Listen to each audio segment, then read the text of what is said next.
Guys, this is Lisa with your weekly Lyrical Aspirations inspirational message. So, today I want to talk to you guys about two different types of people in this world. See, on one side of life's spectrum, you have what I like to call your go getters. And on the other side of this spectrum, you have what I like to call the shoulda, coulda, wouldas. Oh, we all know the shoulda, coulda, wouldas of the world. They do a whole lot of talking and definitely not as much walking. Y'all know them. See, as an example, say that at your job, there's a project that was worked on for a year, and the person that managed that project completed it. They were successful at the end of it. Well, your shoulda, coulda, woulda person, they didn't say anything throughout that entire project. They didn't volunteer to help. They didn't offer any recommendations. They did nothing. They just sat back and watched this person work through that project for a year. But at the end of the year, when that person is successful, the shoulda, coulda, woulda person will say, well, I could have finished that project in 6 months and it would have had better results. But they didn't actually do anything to even prove that. See, your shoulda, coulda, wouldas, they make these huge statements about what they coulda, shoulda, woulda done with absolutely no proof, facts, or experience behind it. They just throw it out there. They make these big, grand statements about who they are with nothing to support it. So, what is the biggest difference between your go getters and your shoulda, coulda, wouldas? Well, the biggest difference is how you view the obstacles in your path.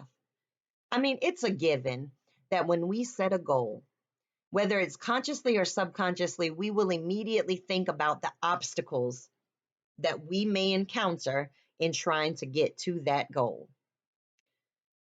Well, a go getter, when they identify what those obstacles could be, they're immediately thinking about how do I get around this obstacle? How do I go over this obstacle? How do I get through this obstacle?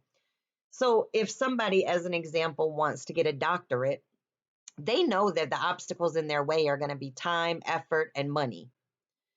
Well, the go getter might say, okay, I know that I don't have the money in my bank to be able to pay for this. So, how can I do this? Maybe I apply for a scholarship. Maybe I get a second job. Maybe I ask somebody for a loan. Maybe I get a loan from the school, whatever. They just constantly will think about solutions to those particular obstacles.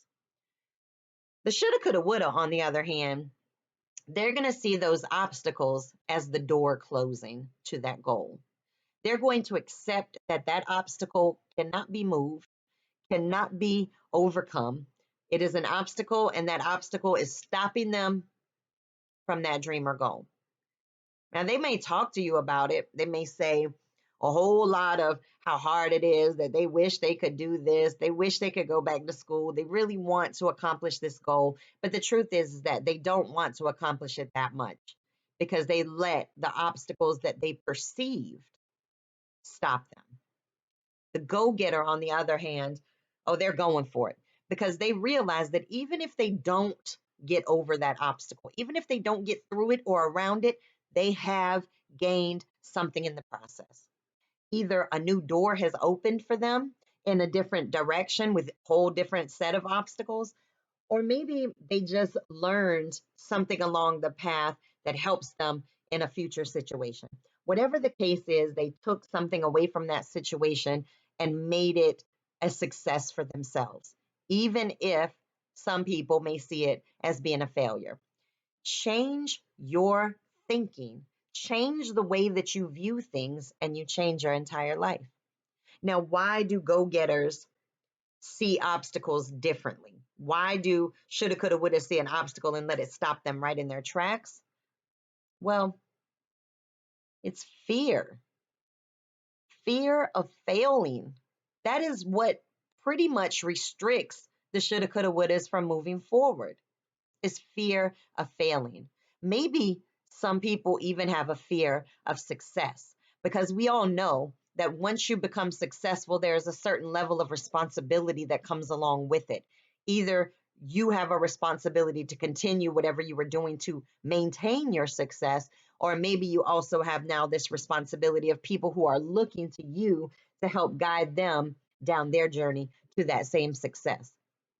Either way, regardless of which side that falls on, fear is the main reason why we allow our feet to stop moving forward in our life's progression.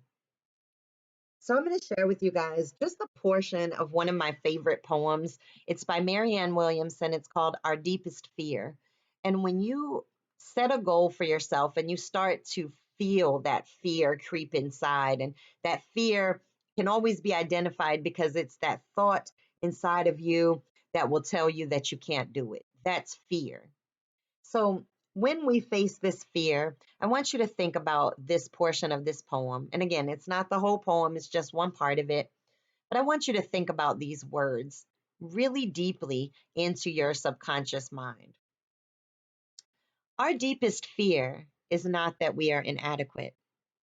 Our deepest fear is that we are powerful beyond measure. It is our light, not our darkness, that most frightens us. We ask ourselves, who am I to be brilliant, gorgeous, talented, fabulous? Actually, who are you not to be? Stop putting restrictions on your life because of fear.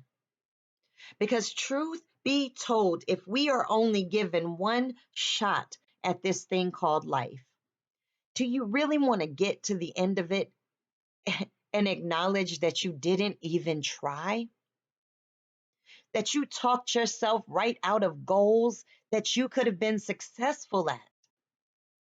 Stop making big statements about things that you did not even attempt. See, go getters, half the time, they're not even telling you what they're doing. They're just out here doing it. They're going out there and they're getting it done. Be one of those people.